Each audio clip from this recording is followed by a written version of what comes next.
Duas palavras iniciais de saudação a todos os presentes e à anfitriã Caixa Geral de Depósitos, através da Cultura Gesto.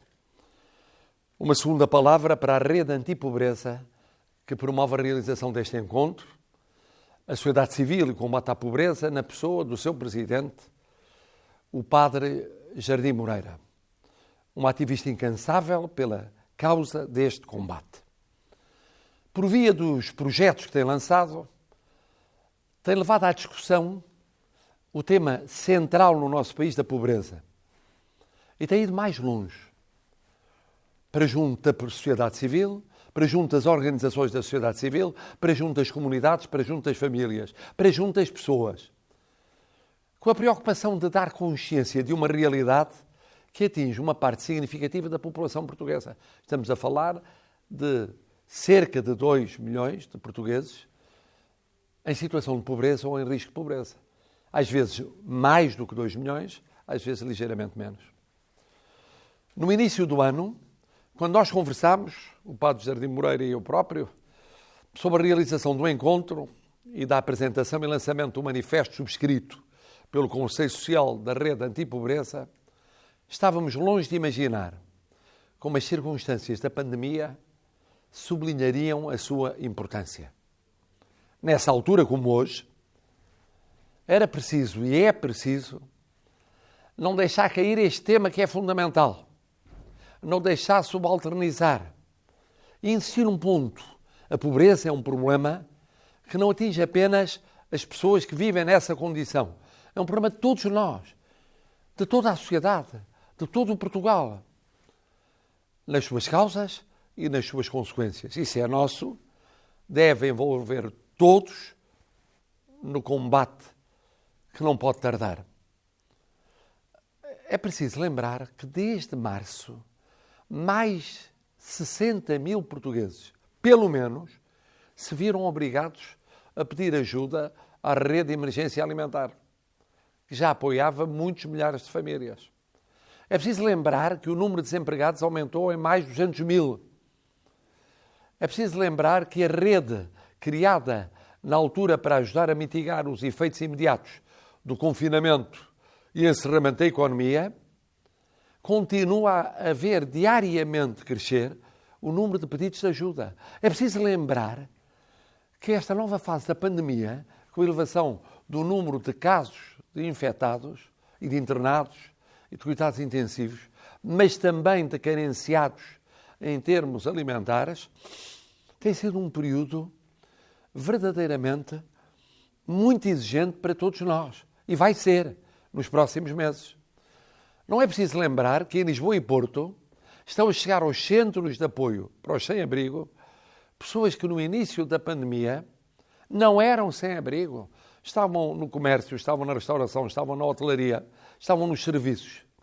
Muitos deles jovens agora procuram apoio e ajuda junto às várias instituições para comer, para pagar as rendas, para comer e pagar as rendas, para sobreviver em termos familiares.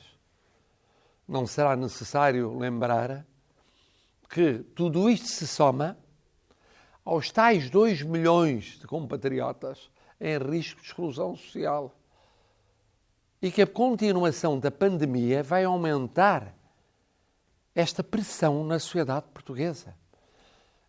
E depois, anote-se isto, este é um sublinhado fundamental.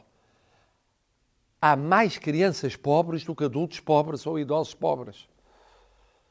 E estes números respeitam a pessoas e vidas concretas, a dramas concretas, a dramas concretos de todos os dias, do dia a dia, de todas as semanas, de meses consecutivos. Porque há portugueses em layoff, há portugueses em desemprego, há portugueses com baixa de rendimentos, nomeadamente salários, ou privados de rendimentos, e há portugueses que na mesma família não correm um risco de exclusão, estão já na margem de exclusão. Não será também preciso lembrar que a atual crise expôs e acentuou as desigualdades no acesso à educação, no acesso à saúde, no acesso à habitação. E que isso, uma parte é coberta pelos indicadores, outra parte não é. Porque os indicadores de 2020 chegam em 2021, às vezes 2022. e há indicadores que não revelam esta realidade. Não é preciso lembrar que esta é uma crise que se sente em toda a parte. Nas famílias, nos bairros, nas pequenas comunidades, nas empresas, nas cidades, no interior do país, nas áreas metropolitanas, como no chamado país rural remanescente, que se sente a nível nacional e a nível global. Se isto não nos diz respeito a todos nós, diz respeito a quem?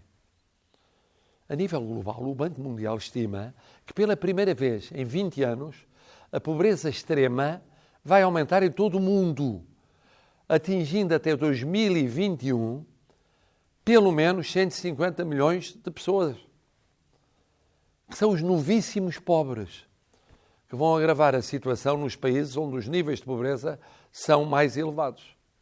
E as Nações Unidas dizem que esta realidade coloca em risco as metas da Agenda 2030 para os Objetivos do Desenvolvimento Sustentável, nomeadamente a erradicação da pobreza no topo da lista.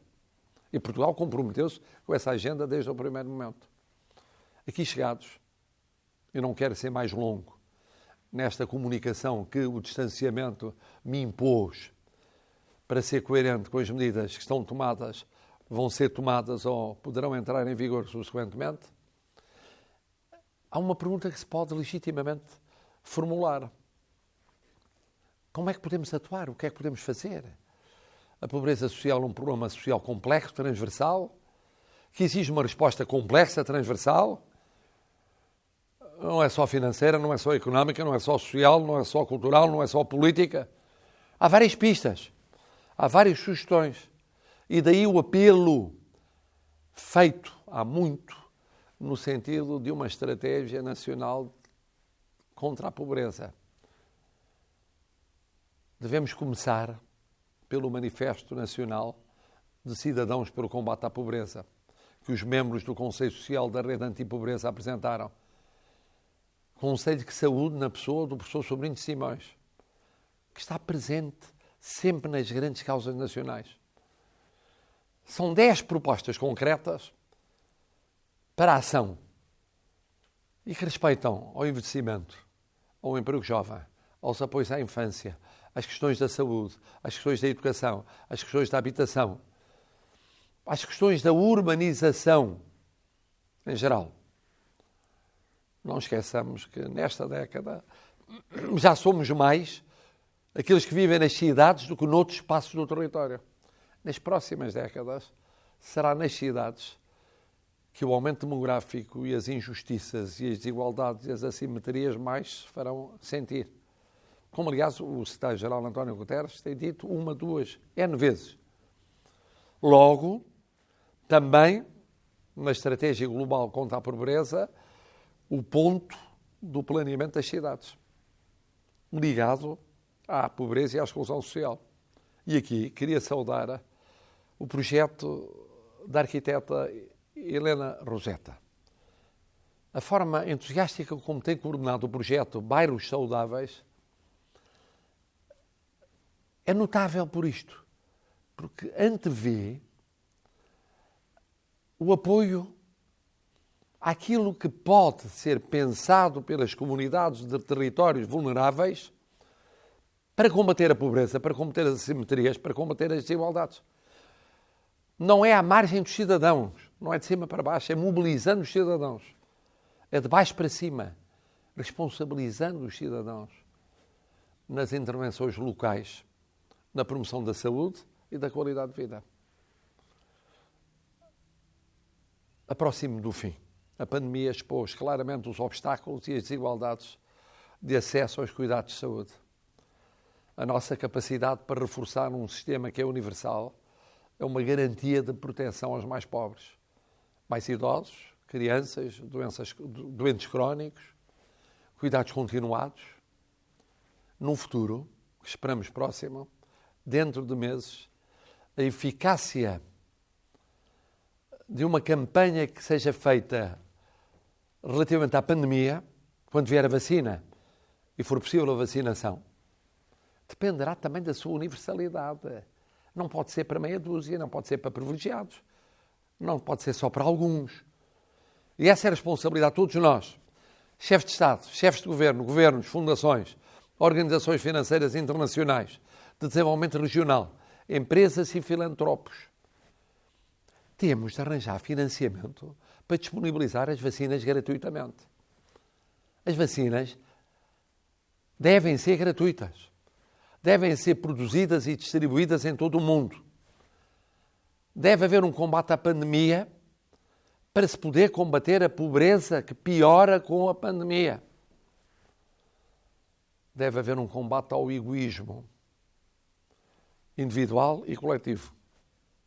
O cardeal Tolentino Mendonça, ao refletir sobre a pobreza e aqueles que se encontram em pobreza, dirigiu e dirige uma palavra a cada um de nós. Diz ele: os pobres não são dados estatísticos, nem abstrações.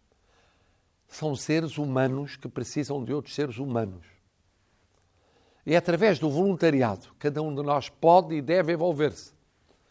Ele diz, cito, perguntar ao outro o seu nome, dizer-lhe o nosso. Dar tempo e não apenas um fugidio auxílio.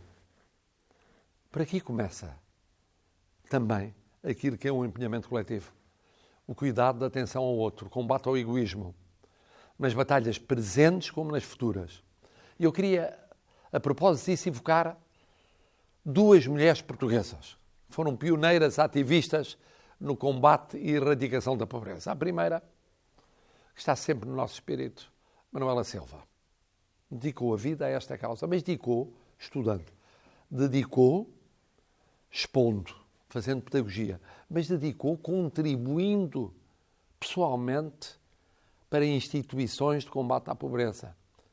Dizia ela, é uma violação dos direitos humanos, criticando os crivos apertados para julgar os mais pobres, deixando passar as grandes disfuncionalidades, ou seja, as grandes injustiças, os grandes escândalos sociais no topo da escala comunitária. A segunda palavra para Maria de Lourdes Pintacil. Também ela inesquecível. Celebrando este ano 90 anos, permite-nos recordar o seu pensamento e uma proposta para uma nova ética que deve comandar a ação política, a ética do cuidado e da responsabilidade sobre o outro. É isso que temos que criar, uma noção de responsabilidade coletiva sobre aqueles que se encontram na condição de pobreza. Combater a pobreza é isso. Combater a pobreza é assumir a responsabilidade por aqueles que vivem em pobreza. Sabendo que é um fenómeno global, sabendo que é um fenómeno universal, sabendo que é um fenómeno transversal. Mas é uma responsabilidade nossa. Para além de haver políticas públicas, para além de haver uma estratégia que, em boa hora, o Governo vem como que reformular e reapresentar, não basta transferências monetárias, não basta haver medidas que estejam articuladas, não basta esta visão transversal que atravessa tudo. Não basta o empenhamento de públicos e privados e de sociais. É fundamental haver o nosso empenhamento responsável. Cada um de nós é responsável por aqueles que vivem em pobreza no nosso país. Naturalmente, o Presidente da República é o mais responsável dos responsáveis. Mas está solidário com todos os demais nessa responsabilidade que busca um Portugal mais justo e mais coeso.